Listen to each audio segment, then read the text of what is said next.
Hello and welcome to the Pirates Fan Forum here on DK Pittsburgh Sports Podcast Network. Yes, we're live. Yes, it's during the baseball game. No, we don't care. Half of the time, most of your comments are that you're going to quit watching anyway, so it doesn't even matter. Jim, welcome back. How you doing, brother? Yeah, tonight is different because, Gary, depending on how long our show goes, are we going to witness history tonight? Now, there's good history and bad history, and this ain't good, but we may get to see it. I don't know, like, come on, everybody knows what we're talking about, right? I hope. Yes, I would hope so by now. It's been screamed from the hilltops.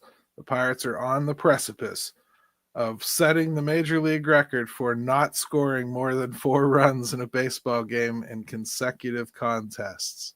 Wow. They are the real life version of Beavis and Butthead, never scoring. So it's absolute worst case scenario catastrophe offense. That's what we've watched this season, right? Yeah, maybe something magical will happen as we're doing the show. I know we're both going to be like side-eyeing the Pirates game, and it'll be like our World Series. It'll be our World Series call of a game.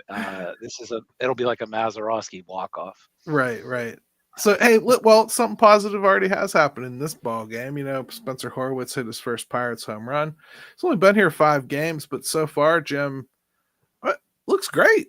I like the bat, man. It's a good addition. I think he's going to be a nice addition to this team and lineup because they've got him for a long time. Yeah, that's one of the main reasons he came here in the first place is because he does have that team control. But no, I think he's been as advertised. I wish we could get 4 more like him as far as with his hitting goes and even his fielding. But it's so noticeable. Like, people tend to poo-poo guys that just give you like good quality major league at bats. Yeah. But when you see him giving good quality major league at bats as opposed to a lot of the lineup, it really stands out that those guys are underappreciated, I think, in today's game. He's not going to hit 30 home runs, but he's a line drive guy. He can get the ball out of the ballpark a little bit, and he's going to take a good at bat. I think it's fair to say he hits it where it's pitched. If people throw him home runs, he's going to hit home runs. If people throw him line drives, he's going to take line drives. I like that. I mean, I'm happy to have him on the team, and so far I've really just kind of liked being able to put first base to bed for a bit. I'm not worried about him playing over there. I feel good with him defensively. He seems to get to everything. He's faster than I think I heard reported. I've seen him like getting around the bases better than I was told. So good. So far, man, so good. Yeah, and the other thing is, and yeah, it's very early, but like, I think what you're looking for too is when anybody has had any type of wrist hand surgery stuff going on, you're looking to see if a guy is having at bats where he's not getting the bat knocked out of his hand, right? Like, he's not getting overpowered up there. And so far, I would never even think that he just came back from that type of surgery. So that's a good sign too. Yeah. Looks fully recovered and everything. And infusions to the offense, they have been few and far between. So we have to appreciate that one. I think IKF has been pretty good, at least at the plate all season. One of the better competitors, at least at the plate. And that seems to have continued after his little IL trip. I was kind of worried he'd lose steam, but he's doing at least what he was doing, right? I think they were going a little far when they start trying to use him like in the 2-hole, unless that's Gene Lamont, like, hey, he's your Jay Bell, get a bunter in there, Yeah. Gene Lamont needs reminded what year it is, but yes, I don't think we'll see too much of that. Thank you, Brian. Appreciate that, man. Glad you're here. Everybody that's here, appreciate it. I can't believe there's people actually deciding to watch this instead of the game. But hey, again, There it's may report. be more people that end up in this chat than there are at the game, which I don't blame anybody. I'm not sitting in rainy 40 some degree weather to To watch a watch baseball this. game. Yeah, right. No. I get it. If they were like 30 and 15, maybe. Oh, Yeah. sign me up. Sign me up. But yeah. Well, let's talk about another positive contribution. How about Henry Davis's game the other day, man? Like to close out that series against Cincinnati, couple hits, one of them pretty clutch. One of the first clutch hits we've gotten in weeks, it feels like. An actual big Probably true. drive somebody in, right? And then, oh man, what else? The fire down to second to nab the base runner, the tag at home plate, like it's called a great game. Henry Davis had and a walk too. Henry Davis had himself a day, man. That was nice to see. And I think he'll probably go tomorrow with Skeens, right?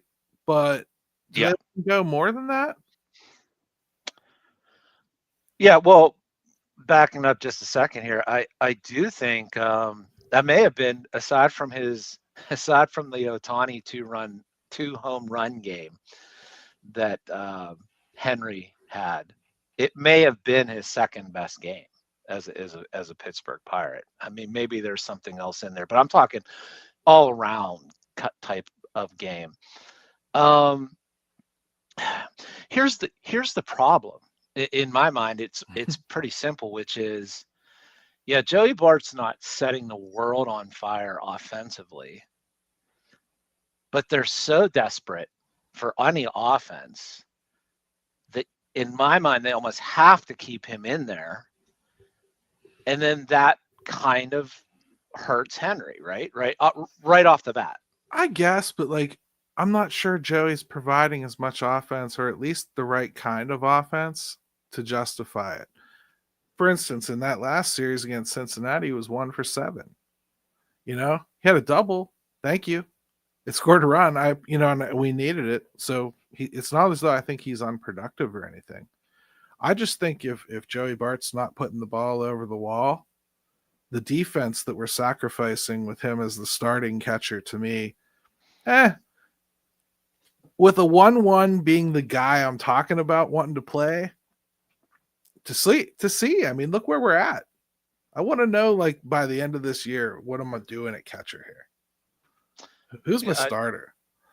Totally get it, because that's big picture. That's what you're looking at, I think Bart has probably swung the bat better than his numbers would indicate. I think he's closer to 3 or 4 home runs than the one that he has. You're right about that for sure. He's been robbed once too, so yeah. So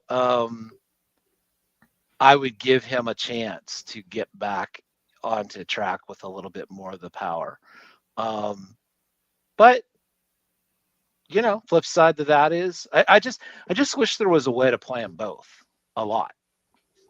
And we know what the problem is. I think ultimately the problem will take care of itself. Like Joey Bart and health have just never been friends. So I mean, at some point, the starting opportunity is going to come for Henry. And if he takes hold of it offensively, the question will be done. Like, because that's the guy you want to take it more than anything. If you could have him pick one position to be good at and contribute offensively, it would be catcher. So if you can have it happen, great. But I think it's going to probably take an injury. You know what I mean? At some point, that feels to me like where that crack will come. Either that or Bart will have to go into a deep, dark hole. And even then, you wouldn't be looking to Henry for an offensive spark. Not yet, Yeah. I'm looking at, I was just curious because I know Bart he had that real good couple games in a row where he had, what was it, like, how many singles did he have? It was oh yeah. Against the Braves, I think it was like 6 or 7. Yeah, they couldn't get him out. No. Yeah, Bart's nobody to rearrange your whole dynamic for as an organization. Yeah, right. But he did show a whole lot last year. So like I want to be careful on that end too, because I just don't think that like it's why we kept giving Jack so many chances though too, right? Well, like if you have a prayer of providing offense, you'd like to see it through as much as you possibly And it's not could. like he's been a black hole, you know. He's provided some offense. We should take a break though, Jim. And Yeah. you know, we'll come back from the break and then let's do call your shot because it's going to take us in another direction and we can probably circle back to some player stuff a little bit later and injury news and all that jazz. All right? Cool. At DK Pittsburgh Sports, we take pride in coverage that connects our city's fans to their favorite teams. Now, that connection's stronger than ever. Introducing our all-new state-of-the-art app. Find expert inside reporting and original podcasts. Check live box scores. Track the latest stats. Chat it up with our community of thousands of fans, all in one place. The new app from DK Pittsburgh Sports. Coverage that connects. All right, welcome back to the Pirates Fan Forum here on DK Pittsburgh Sports Podcast Network. Let's start with this question before we do call your shot from Brian. I saw it too. Excellent. What's Endy's role when he gets back? I don't think anybody that tells you they know is telling you the truth because I don't believe that I could say with any accuracy what I thought they would do. I could tell you what I would do. I'd leave him in AAA for a little bit just to prove the bat out a little bit more. He honestly was coming off that year off. I'd really like to see him get going with the bat. And I know he's hit a couple home runs and everything, but let's see it curve out for about 3-4 weeks. You know, let this situation play out. Give Henry some more at bats. Let Bart kind of just give a couple back to him. Make it a 4-3 split or something. Do that for a month. Then let's talk about Endy. If he's really, really slaying it down there, okay, sure, bring him up. But what do you got for him? Right-handed first base? Is he the new backup and you send Henry down? Okay. That's what I'm saying. Like we're already having trouble figuring out Henry and Bart. He used to play the outfield. They could do that again. But second base is going to be taken up by Gonzalez, who's just about back if he can quit getting hit in the hand. You know, like right. A week or so away, it sounds like for him. But yeah, if you really look at it with Endy, here's the bottom line. How much in-game pitching has that dude seen in over a year? Right. And plenty more. Now, after this last, finger injury, I mean, he just has barely had any at-bats that are real live at-bats in games. I would just think you would want to send him down. It makes sense just on that end. Yeah, it just doesn't feel like anybody talks about him like that. You know, I mean, I know he really struggled at the beginning of this season too. He was just as big a part of the offensive flop at the beginning of the year as everyone else. And I keep hearing people going like, oh, well, when Endy gets back. And I'm thinking like, yeah, when Endy gets back, I can't wait. You know, I want to see, I'm a believer in the talent. I think he will develop into a hitter.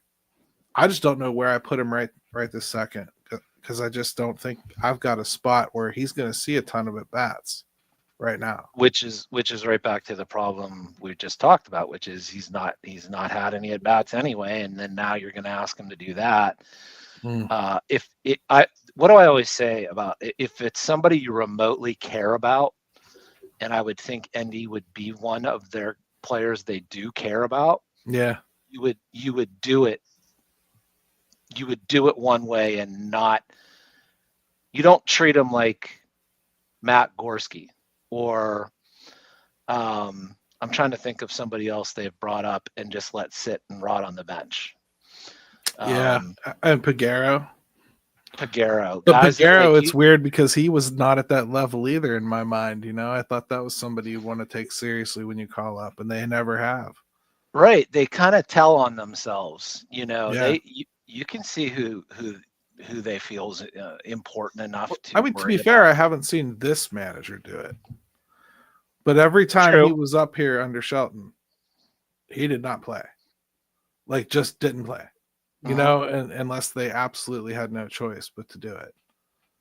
So And just staying with this whole catcher situation, Joey Bart entering this game close to a 380 on base percentage, even though he's not hitting for power and things. I mean, like, can you really throw that out of a lineup that can't get on base and can't score?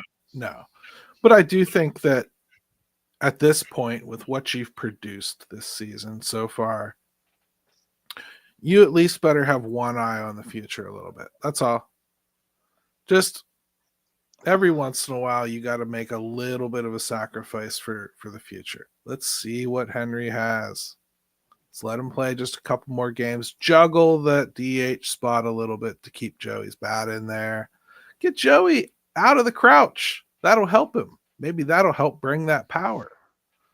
If his legs aren't tired, maybe he'll hit more. And I know maybe it comes at the expense of Kutch, but play him in the outfield a little bit. I mean, like, I know Canario's hitting right now, but he could sit sometimes too. You don't have to play every day. He's not that yet. Yeah, no, those are options, and I think if they bring Andy back up into the mix, which it sounds like that is what their plan is, I think. It feels that way, right?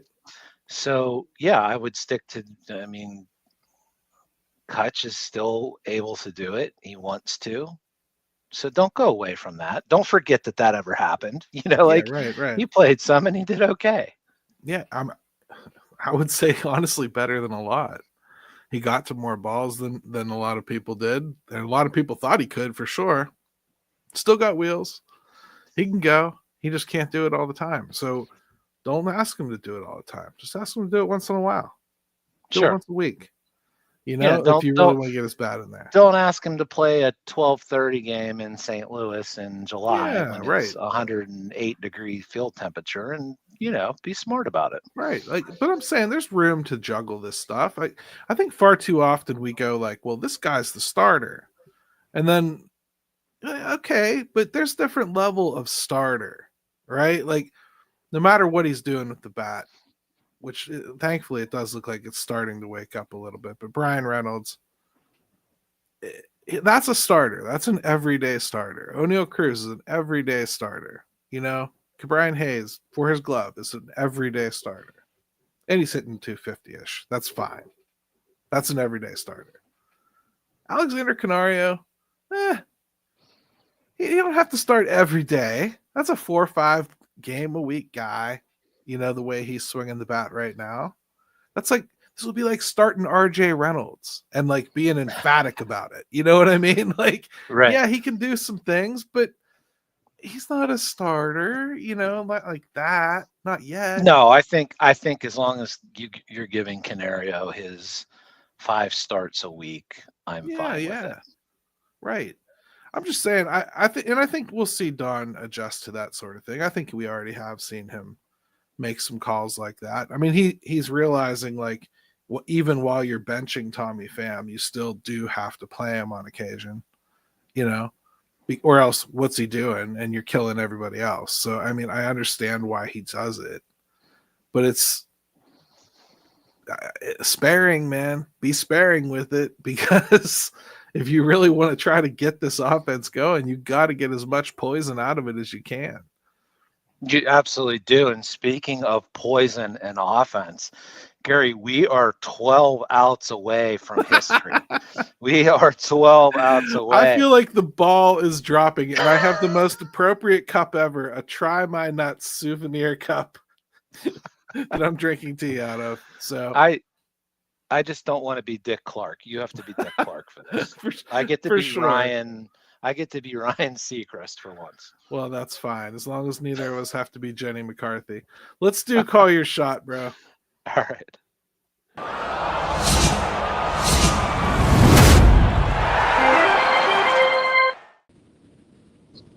What's up, guys? Hey, it's Thursday. Time for another Call Your Shot.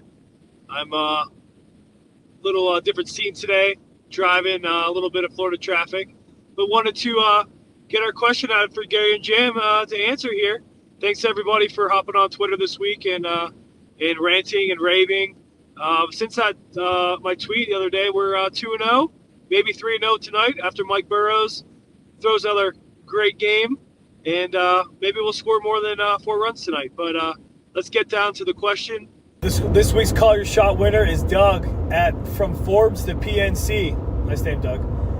His question is, the offseason set the stage for what we see now. The Bucs will never compete every year. But we had a chance this year, pre-Jones, with just okay ads, and we didn't do it. Vegas had the Bucs win-loss at 75.5 in 2024. This year, it's 74.5. How the hell do we add Skeens and the win prediction go down? It's a great question, Doug. Pretty sure I can answer it because we all know General Manager Ben Cherington doesn't know what the hell he's doing. It's simple as that. Vegas knows it. We all know it. Everyone knows it but Bob Nutting. But I'm just a guy driving down Florida Highway right now. What do you say, Gary and Jim? Am I right? What the hell's going on here? Hey, let's win a game tonight. Let's go Bucks. And thanks for participating. And Doug, I'll check your DMs for a voucher for a free tea. Thanks, guys. Watch out. Changing the game, spitting that flame. His name is all. I got that Pittsburgh sound, and I'ma always hold Pittsburgh down. Very nice. Gary, is it safe to be an angry Pirates fan driving in Florida? I don't think so, but they probably, that's one of the few things they don't have a law about in Florida, probably, is that you're allowed to do that. Okay. I feared for his safety when I heard some of the warning signals and everything. But I meant safe for everybody else out on the road because he's so angry about the Pirates. That's what I meant. I understand it though, man. I mean, where are you on the question though? It's a good one. Like, I think it's kind of been the theme all along. Like, how do you add Paul Skeens and then have your win expectation go down? And first of all, I guess my first question would be like, when were those odds put out? Was that opening day? I'm guessing. Well, I think it's before opening day because you get a chance to wager on it, right? I would think. I mean, so somewhere in that vicinity, though. I mean, like the reason I'm saying is like when those odds came out for 2024, I'm wondering if we knew Jared Jones was in it, and that's what I was kind of wondering because that might have canceled out like the Paul Skeens this year. Either way, it's negligible, right? They're a little here, a little there. One game apart is almost breaking even. So, oh my God, the Pirates have 3 runs. We have an update. 3 runs. 3 runs. 3 runs. We're getting it in. This team's a fighter. This is the battle in Bucks that Greg Brown loves to talk about. No one scores less than 5 runs a game for 27 games. Nobody. So how do you get odds worse when you add Paul Skeens to the mix of the team? I mean, again, I would argue that those are pretty much even odds year to year there. I don't see much of a fluctuation, which tells me that people just thought the Pirates didn't do a damn thing to add to this team. And they're right. They didn't do a damn thing to add to this team. And by the time those odds came out, I'm pretty sure the Jared Jones news was out there. So, and then we already knew that all they had added was Tommy Pham and Adam Frazier at that point. So I'm thinking if you go apples to apples, it looks like a worse team because it is. Yeah, and let's be honest. What are we talking about with Jared Jones, whether he was healthy or not? It wasn't Paul Skeens. You know what I'm saying? Like polished, at least. He He has Spencer Strider skills, but hasn't put it together for a full season yet. So you need to see where that goes, right? Yeah, it wasn't some like massive lock that he was going to be great. I think what it comes down to is they run all this stuff through their little computers and their little number machines, and the offense, no matter how much better the pitching was, the offense wasn't going to be very good, and that's why you saw similar win total predictions, in my opinion. Well, actually, this is a great point by Rob. Remember, going into 2024, we still had good Jack. Hayes coming off a big second half of 2023, and Triolo looked like something. That is a great, great reminder of what we thought we had going into that season versus this season. That's true, man. Those were kind of, at least our confidence was shaken in them by then. So like that's Right. a very, very astute point right there. And I think there was some excitement about some more young pitching coming this year, so that probably creeps it back up a little bit more. Yeah, it's pretty even. You're right. I mean, the point is Tommy Pham and Adam Frazier were their big signs. Andrew Heaney, Caleb Ferguson. I think those are the four that meant the most. Barucki. Right. Yeah, I mean, absolutely nobody is a needle mover in there one way or the other. No. So it is what it is, right? I mean, like, I think that's the answer to the question, unfortunately. I really do. And what we're seeing is you're right. No matter how much good pitching you have, if you can't hit, you're still not going to win many games. Well, let me ask you a question games. Let me ask you a question that popped into my head, and I thought to myself, this was just this week. I was like, I got to talk to Jim about this. I intentionally have not discussed it anywhere with anyone. Hit me. With Paul Skeens, do you think that for a generation, it's going to be impossible to onboard starting pitching into this team from the minors because the expectations are just irreparably damaged? Like, Bubba Chandler has no idea what people are expecting to see. Do you get what I mean? Yeah. Well, Paul Skeens is a victim of Paul Skeens. To a degree. Is he not?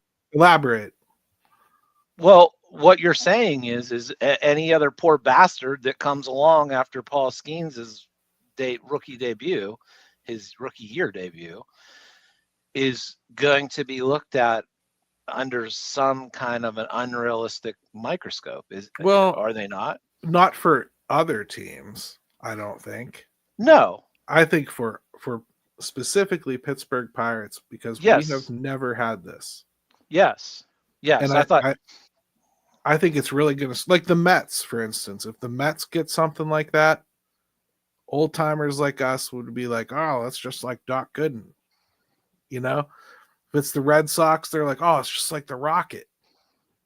Like, right. No, I think it is going to skew things for a lot of guys that come up through. It skewed things for Paul Skeens, who, a month ago, people were asking, what's wrong with Paul Skeens? Yeah. Nothing, you big dummies. Like, he's still super awesome. Like, so he's he still was learning too. I think that's something that he may be polished and he may look like he doesn't have anything to learn, but anyone that's ever played this game for any length of time, what's the first thing they tell you about what made them good as long as they were into their careers? Everything they learned along the way. All the little tricks that they learned as they kept moving along, how to recognize certain things that are going to happen at certain times. Right. I think Paul Skeens will get better and better and better. I really do. Well, and this wasn't supposed to be about Paul Skeens, but this is interesting to talk about in the sense of, I think Paul Skeens was willing to take a small step back to move even forward.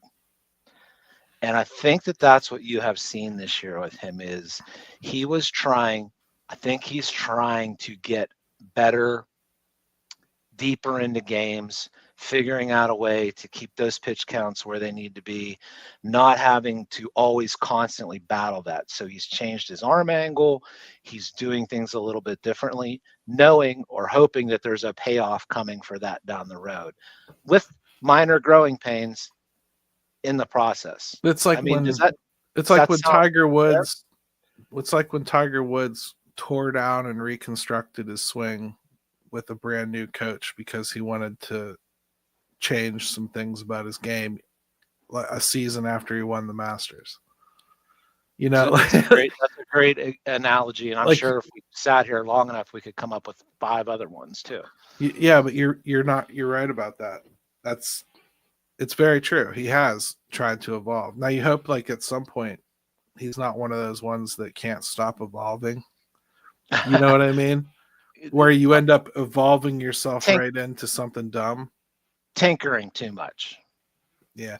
Like Keller, I think, is victim of that sometimes. Like he can throw 7 different pitches, and every once in a while he likes to try to throw 7 different pitches. Problem is he can only get outs with about 3 of them. You know, like right. I want to see those other ones compliments here and there. Or if you've been toying around and one of them's really working great, okay, try it. So it's like plastic surgery, Gary. You got to know when to stop. You know, like it's a couple things here and there. You don't want to see them in another year and be like, what happened? You know, like so. Yeah, enough about Madonna, though. I mean. And now we've got the tarps coming out for the game. Listen, what is an official game right now? Because it's after 5.5, so it's an official game. Okay, so it could be the record right now, but I wonder if there'd be an asterisk. Nothing much, Seth. We're kind of just talking baseball and co-piloting the Pirates to this wonderful historic record tonight that they could. We wanted it on video and audio for this historic moment. Oh, and it's clearly not going to happen. It's clearly not going to happen at all. And I can't wait. It's raining now, so I'm sure somebody is taking video of completely empty PNC Park, and somebody's going to put it on Twitter and say, sad. Didn't have to be this way. Even while it's pouring down rain. I love it so much. I want it to be super disgusting that they don't get the record because Tommy Pham steps up in a downpour and hits. You want chaos theory. I do. I want a home run because Triola got on with an infield single. Oh, I love it. And then I want Pham to hit a homer that hits off someone's glove and goes over, and that gives them 5 runs. I want it to be as disgusting as possible. Let's get super, super gross. Well, can we add on that in the process of hitting that home run, Pham throws his bat and injures somebody and gets suspended for a week or so? Maybe himself? Can it yes. be? Okay. And I apologize for what I just almost did to your wife's work computer, making you spill all over it there, Jim. I should have been kind to you when you were taking that drink, and I wasn't. Let's take a quick break and come back and talk about some injury news, huh? I think we got some things we got to cover there. Sure. At DK Pittsburgh Sports, we take pride in coverage that connects our city's fans to their favorite teams. Now, that connection's stronger than ever. Introducing our all-new state-of-the-art app. Find expert inside reporting and original podcasts. Check live box scores. Track the latest stats. Chat it up with our community of thousands of fans, all in one place. The new app from DK Pittsburgh Sports. Coverage that connects. All right, welcome back to the Pirates Fan Forum here on DK Pittsburgh Sports Podcast Network. Thank you to Shop Yins for the Call Your Shot shirts, too. They're really, really cool. Make sure you get your questions in. Just ask any of us. Shop Yins, me, Jim. We'll send out a call to action every week, but you can get ahead of it, too. You don't have to wait for it. Something hits you on the crapper, send it our way. We want to talk about it. That's what we like to do, right? So injury news. Speaking of the crapper, Uh-huh. so Jared Jones does go under the knife for elbow surgery.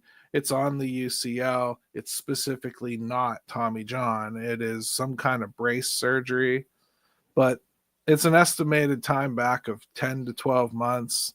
What do I want to say about that besides before you get out your pencil and put him back in the rotation at some point next year? Johan Oviedo had the same estimated time back. Okay. And I know he's had a lat injury, but I think you're talking about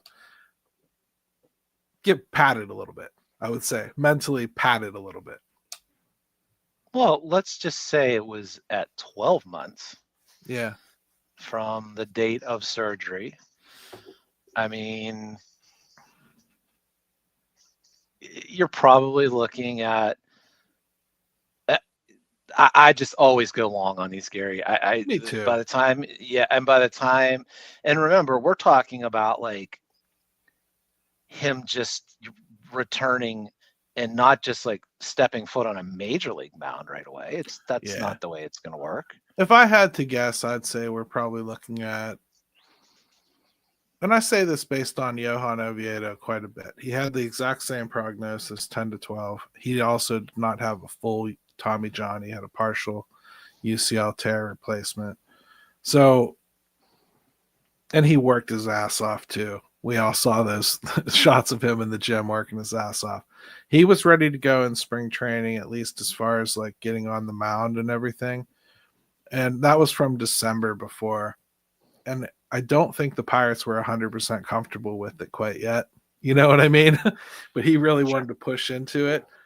And they let him, and then he injured the lat. I still think he probably wouldn't have been quite ready for the major leagues at the beginning of the season. So I can't put Jones into that equation at all. I don't think we'll see him pitch in spring. I see Mike says that here, be pitching in April. I really don't think so.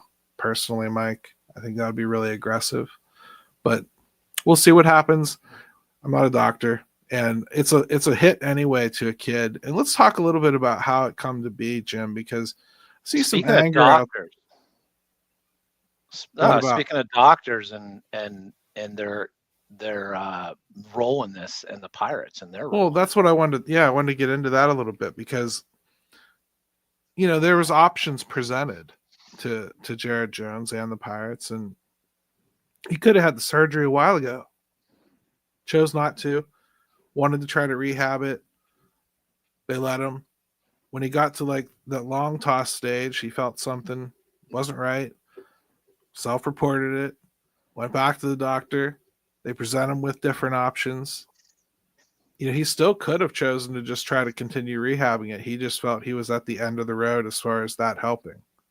So it was time to do something, and he chose this surgery instead of like a full thing, right? So we'll see what happens. I mean, like, and Mike, I don't see the distinction. Like, he's a world-renowned doctor. We know who he is, and he does surgeries for lots of teams. Meister.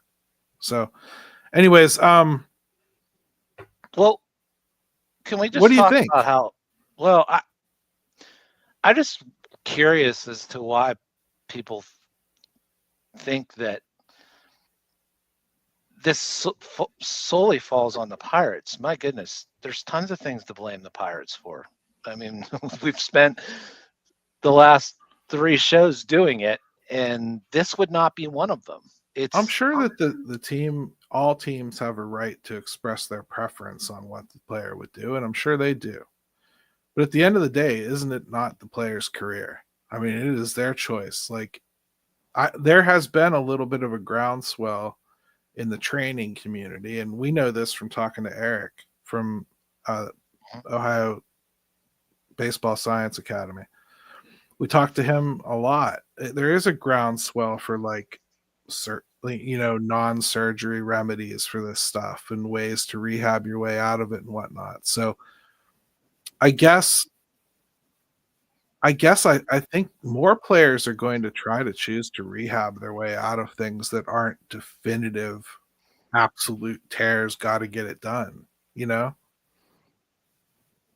Yeah, I look at it like They went in there, they had options.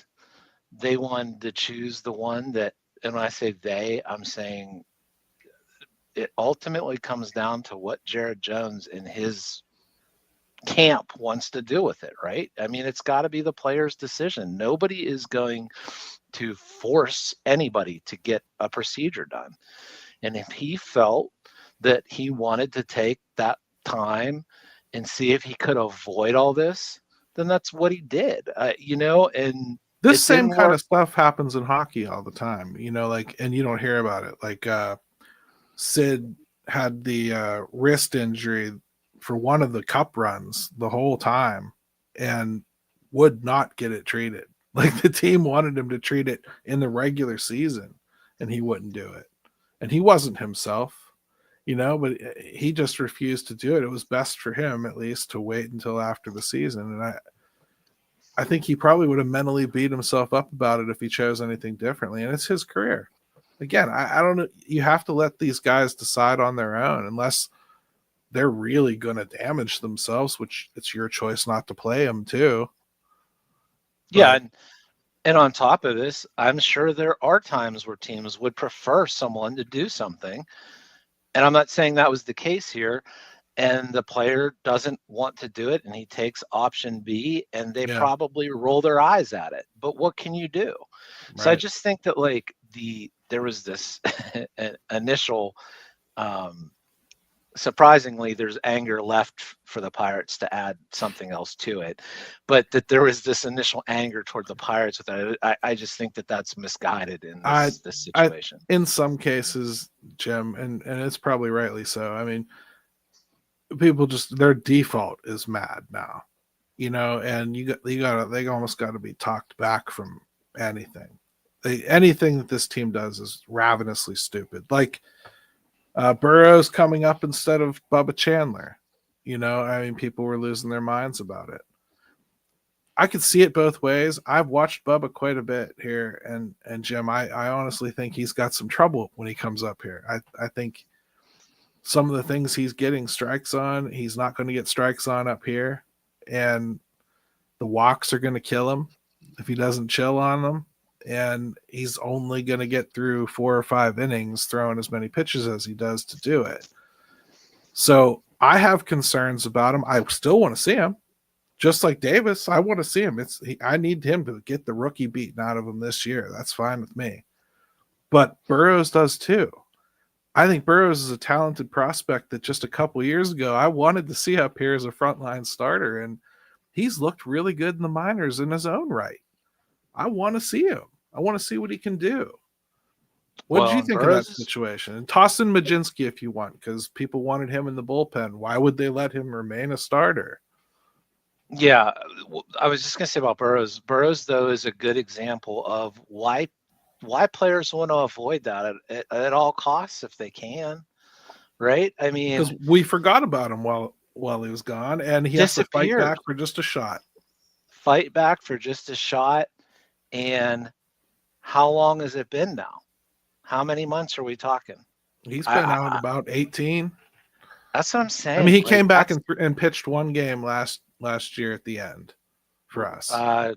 Was it 1 or 2? Whatever. It was a couple innings. So I just look at it like, if you're wondering why guys are just dreading doing it, well, Burrows would be a good example of the perfect example. Right. And then you have to worry about staying injury-free in other areas too. So, let's talk about Majinski, right? Gary, were you surprised that they just went ahead and just sent him back down to the minors and not transition him back to the pen? I don't think it's what I would have done, but I guess I can understand it. The only reason I can understand it is because I think what you're doing here is when people talk about trades for bats, you have guys like Burrows and Ashcraft and Majinski, and you got Oviedo working his way back, and you're going to be able to move some of that conglomerate and you're developing one of them into what looks to be a potential serviceable fifth starter, which can be pretty damn valuable. In fact, you just traded one for a starting first baseman. So maybe that's a way to have Majinski more valuable. You know, if you allow him to complete the transformation down in AAA and he actually becomes a serviceable starter, well, that's a guy you might be able to move. Well, I mean, we've seen when you think you have enough depth, you don't.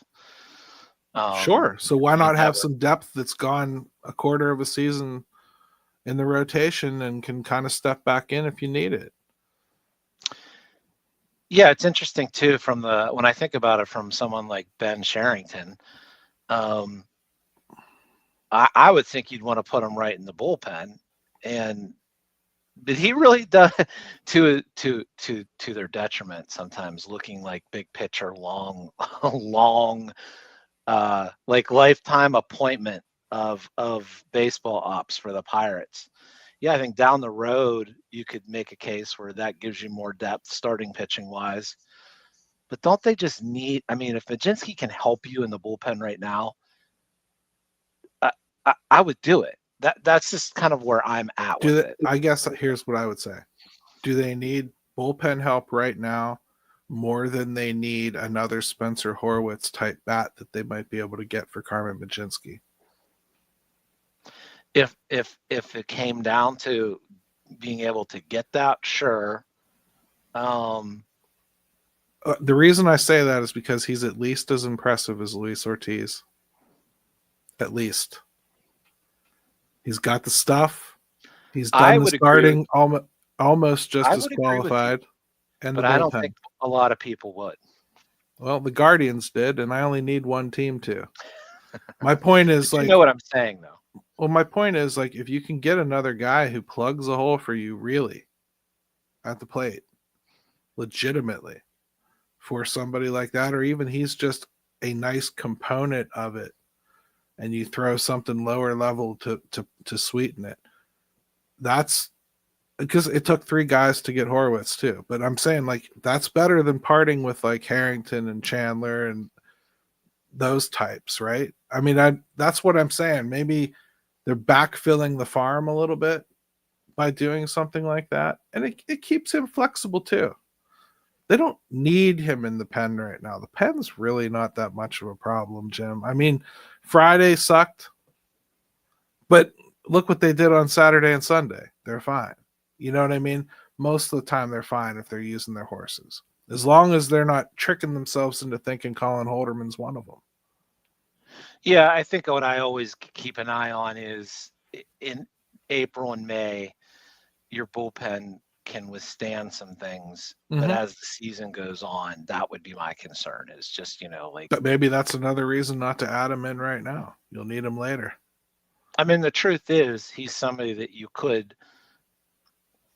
plug back in a very, I mean, whenever they would need him. We should also keep in mind they've already called Burrows up for the bullpen. This year. It's not as though like they feel like it's this iron barrier and he can't come back up and be in the bullpen. I'm sure he could. Right. No, that's a good point. Do you want to move on to Hunter Barco? Because speaking of pitchers. Yeah, Hunter Barco, some good news on Hunter Barco. Just a strained shoulder, already cleared to do long toss, should be getting back in there. If anything, what that does really is probably help him avoid hitting his innings limit before the end of the season, is too close, right? Yeah, obviously I think everyone kind of held their breath, right, when he walked off the mound. We already know his history. Hey, look, Dougie Smith's here. How you doing, brother? Yeah, I think everybody took a break from getting caught up on all the history that was going to be made. But no, with Hunter Barco, that's about the best case scenario in my mind. Yeah, I totally agree. And then we got like Greg here says, does anyone trust Ben to make another trade? He's the GM right now. Do you just want to leave this team that's performed this way completely intact? Because until he's not the GM, I need somebody to make moves. Do I want it to be him? Not necessarily, but he's who I have. I really kind of am getting tired of roadblocks in conversation, man. Like, I have already told you I want Charrington fired, like 300 times. I do. Everybody does. Should we not discuss anything ever again because he's still here? I think I'm going to go ahead and choose no. Well, what about if you pose the question to some people is, would you rather Ben Cherington keep trying to make the team better, or would you just rather him completely sit on his hands until he's mercifully beheaded at the end of the year? Which one do you want? I'd hope smart people would pick the 3 guys that they really have no choice but to move and make sure that he at least executed those. Yeah, that's kind of what I'm getting at is like there are some obvious things that because if you're saying that, then you're saying nope, no moves at all, none. We got to wait till he's done, and then we'll start back into. Then we'll try to make the team better. That means you're holding on to everybody. You're not going to make any type of deadline moves. Yeah, I mean, I'm moving Heaney and I'm moving Bednar for sure, and I'd do Bednar as soon as possible. I don't give a crap about the record or what he does here. If somebody wants him right now, do it. Get a good piece for him and move on. And I would do the same with IKF. Any old time. Don't care. Despite what the Bat's doing. He's not going to be here next year. Those 3 moves, make them whenever you like. I don't care. Well, I really don't care. We're not talking about trading. Now, you want to talk Mitch Keller. Okay, I can be concerned about that in the sense of are you going to get the right return back? But the other guys, what do people think they're going to get back anyway? To be fair, he's done okay on those trades. I mean, he traded Quintana for Johan Oviedo, right? Yeah, that was the Malcolm Nunez, who's actually looking like he might be turning into something down there right now. The Nunez Oviedo trade. Yeah. I mean, so I don't care. Trade those, man. Those are hit or miss anyway when you're trading those types. Bednar, I'd expect something. But after his season last year and the way he started this year, that's probably tough to expect a whole lot too. That's the thing. And, like closers are funny anyway about what kind of returns you can get for them. And with Bednar's recent, ups and downs, I think like that would be a muted return too. Yeah, and I would throw Frazier into that. And if you think you can get something for him, and Pham, if you think you can get something for him, have at it. The only like untouchable like that to me is McCutchen. He's not going to be traded off like that.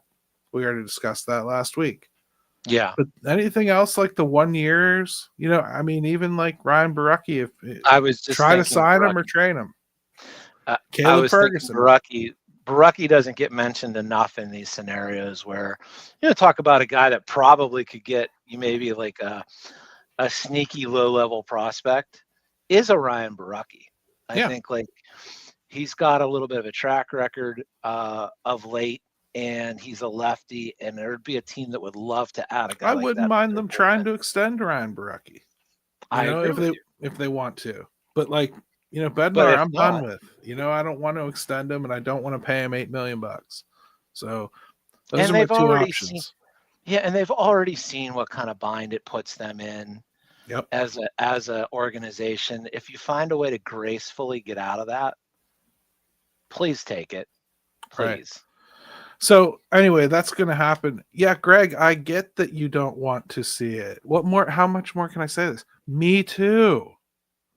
But if he's here, I want these trades made, Greg. I understand you.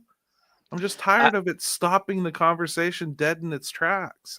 I think, like it's an either or. Like either you don't want him here but he is, and he has to. Do you still want him to try to do things, or would you rather him just sit on his hands and not Yeah. touch a single thing? I don't To think me, they can afford that either. the rentals you have to do. And like, would it be cool if he was gone? Sure. But it's going to be someone like internally that I'm guessing as to whether they can do trades too. I mean, can Graves do trades? He's been here for 2 decades. Sure. I mean, he can do them. He has done them. Do them. I don't care. Anybody, but these guys have to go anyway, is the point. Like, there's no sense in holding on to any of them. And then that's when you get like whether they're good or not, or whether they're ready or not. York, Cook, get your ass up here. Bay, come on back. All that crap that you're going to Gorski, come on back. That's when you do all that stuff. And they can do that whenever the hell they like, as far as I'm concerned right now. Well, they've earned that. They've earned that opportunity. But yeah, I mean, like if for anything that they can get offensively to help in the minors, just getting some, even if it's low level bats that have some real promise, they should be doing that. Sure. I totally agree with that. But again, I wish it would be someone else. They do have other people that could do it. I don't know what they're waiting for. I also do get frustrated though when I see like they lose a game like 4-2 and they're like, Ben Cherington should be fired tonight because of this specific game. Like, do we have to say it after every freaking game? I For think real? I believe it's an actual law according to the rules of X. If you read down through their legal disclaimers, Gary. I guess to me, dude, like, don't get me wrong. I'll say things enough. Like, it's not like I don't repeat myself. I think I had 3 or 4 days in a row where I just went ape shit on Tommy Pham. Like, everything. I was like, everything was Tommy Pham for like 2 or 3 days. I just had enough. But once I've done it, I'm done. I barely talk about the guy anymore, and I'm done with Ben Cherington. Make the decision or don't, Bob. Shit or get off the pot. He stinks. It hasn't worked. Let somebody else try it. How much worse could it be? Yeah, I think that I always marvel at the accounts on social media of like every time you see them coming across your timeline, they are 2 and 3. Rob thinks you have to start every show with like an oath. It starts to feel that way, Rob. It really does. That's what I pledge allegiance that I hate Bob Nutting and want him to sell. And I think that Ben Cherington is the worst GM that's ever been in the history of all GMs ever. And the one time that he won in Boston was not even his doing. Do you feel better? I mean, I don't know how many times you can say fire Tomlin, Mm-hmm. If you've been doing it for 3 straight years, everyone knows you want to fire Tomlin. Everyone knows you hate Ben Cherington. Like we get it. So do we. But we want them to score more than 4 runs. We're still now we're on hold waiting on Mother Nature before we can even find out. We've been robbed of that even, Gary. We can't get anything right now. It's going to get a freaking asterisk next to it is what's going to happen. This game's going to get shut down, and it's going to get an asterisk. This is going to be like Roger Maris when he hit 61, isn't it? There's going to be some historical footnote as to why it wasn't legitimate. Damn it, we earned this. No one's going to take a rain out is not going to take this away from us. It can't. We've worked way too hard for it. I mean, a guy gave his damn career for it. Like look at the hard work Derek Shelton did to put us in that position in the first place. Right. How many times did he have to play Tommy Pham before that happened? About 30. Travis Williams can barely eat his Bavarian pretzel right now. He's so upset. It's pretzel day. I love it. I love it. I really did think we were going to be able to go off the air and know that this happened, and here we are in limbo. It's fitting. It's fitting. Let's see what Toddy says. If it were up to you, would you have fired Shelton or Cherington or both?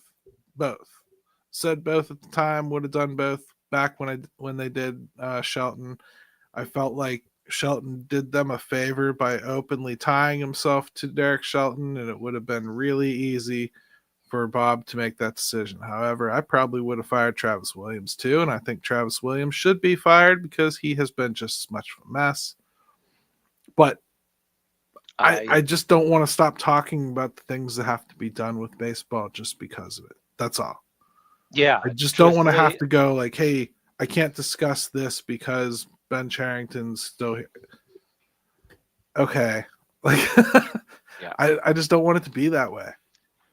I would have told Travis Williams to drive both Ben Sherrington and Derek Shelton to the airport personally, and because they were fired, and then I would have turned around at the airport and told Travis Williams he's also fired. And would That's that how make I it? Would that make it any better? No, because I think at the end of the day, Jim, I think we probably made a mistake in thinking that they were a little closer than I think we estimated. Everybody and their mother said 2 bats.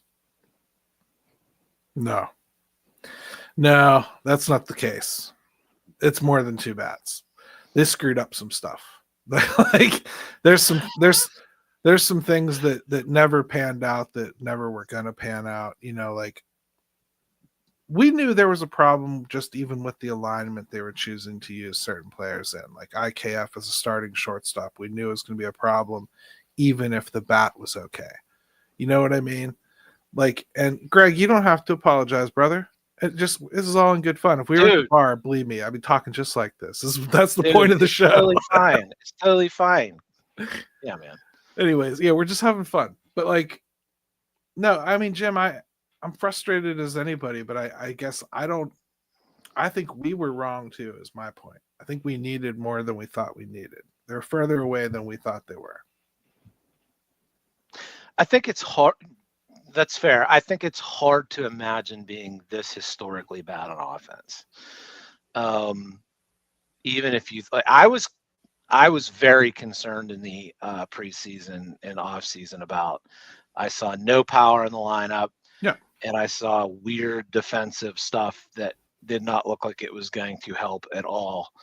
But I just couldn't imagine it being this bad. I think all of that is accurate, and I think all that's played out. And I'll have one final statement for this episode.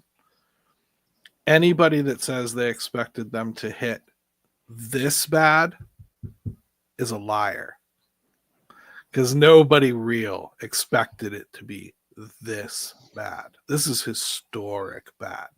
Mm-hmm. And nobody Literally expected to see that with a healthy Brian Reynolds, O'Neal Cruz. That's enough to have expected better than what you've seen. Yeah, the reality is they never got any internal improvement with the bats. Just flat out. Like it, and in fact have regressed in most of those areas where they were hoping and counting on improvement. Right. And So, which is why, I mean, if anything, if you really want to be, if you're one of those people that's going to watch every game anyway, like I am, then I'm looking forward to the hidden vigorish, because there will be a rebound. I'm not saying it's going to rebound to the point where they're scoring 7 or 8 runs a game, but they're going to crack the 4-run thing. And every once in a while, they're going to hit, more than they look like they can.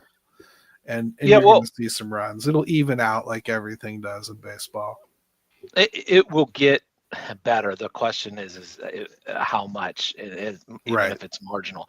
Like I just saw this thing. I know we'll run after this, but it was 2 of the most unlucky hitters in baseball this year so far have been Brian Reynolds and O'Neal Cruz. So when you're already struggling and things are a nightmare and people have regressed and other people got hurt, and your 2 best players are 2 of the unluckiest hitters in baseball, this is what you get.